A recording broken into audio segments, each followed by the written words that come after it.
Another day, another vlog. Welcome to our mini vlog.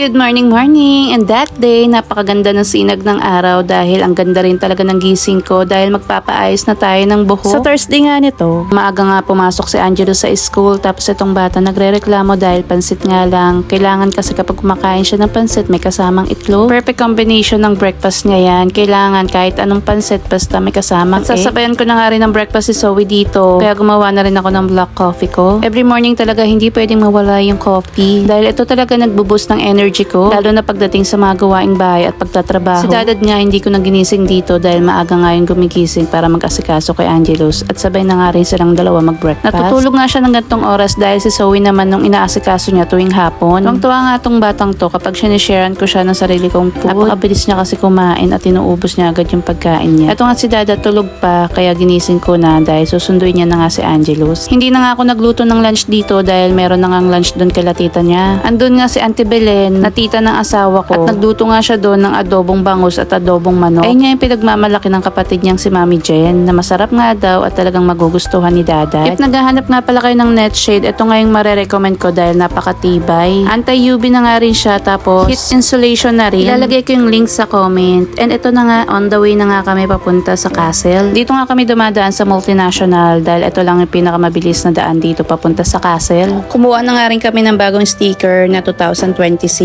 Para iwas hassle na rin dahil napakahigpit talaga ng mga bantay dito. Which is okay din naman para sa seguridad na rin. So dumating na kami dito sa castle at ito for the akyat na naman ng mga person. At ang baby Enzo namin sobrang tuwang-tuwa at may pinapakita nga siya dito ang alaga niyang sisiw. Kumain na nga rin muna dito si Dadad. Support niyo naman yung kanyang page na Dadad Moki. Thank you! So ito na nga mga mi, DIY ribbon nga lang kami dito sa bahay ni Mami Jen. At si Sis Jello nga lang talaga ang humahawak ng buhok ko at nagtsatsaga. Nakita niyo naman kung gaano nakadry yung buhok ko at gaano kahaba. Bali 2 years na nga ako hindi nagpapariban. At sa 2 years na yon, siya rin naman yung nagriban sa akin at talagang hindi ako nagpapahawak sa iba. Mahusay at maayos kasi siya magtrabaho at the same time hindi pa siya pricey maningil. Riban nga lang yung gagawin niya sa akin at hindi na ako nagpakulay dahil gusto ko lang talaga maging black yung buhok ko. Pero dahil tumatanda na nga tayo at madalas may stress kaya pumuputi na rin yung iba.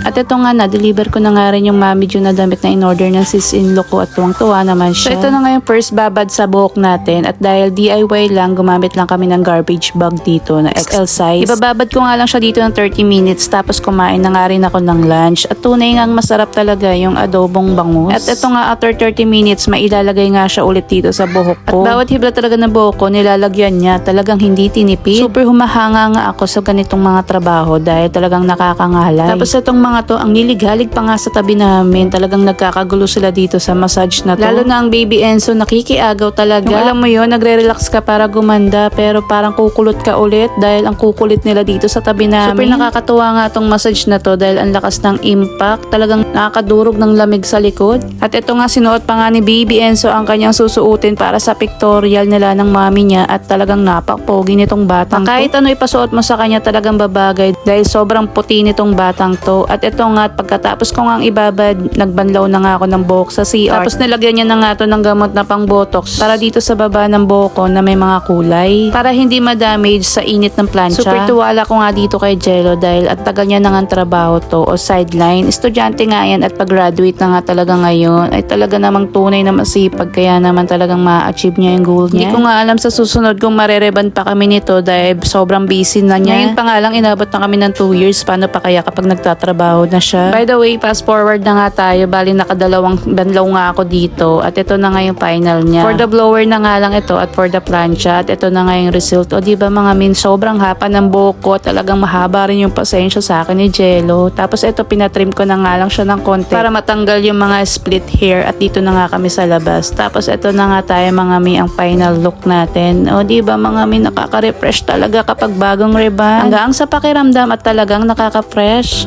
So yun lang. Thank you for watching. To God be all the glory. Bye!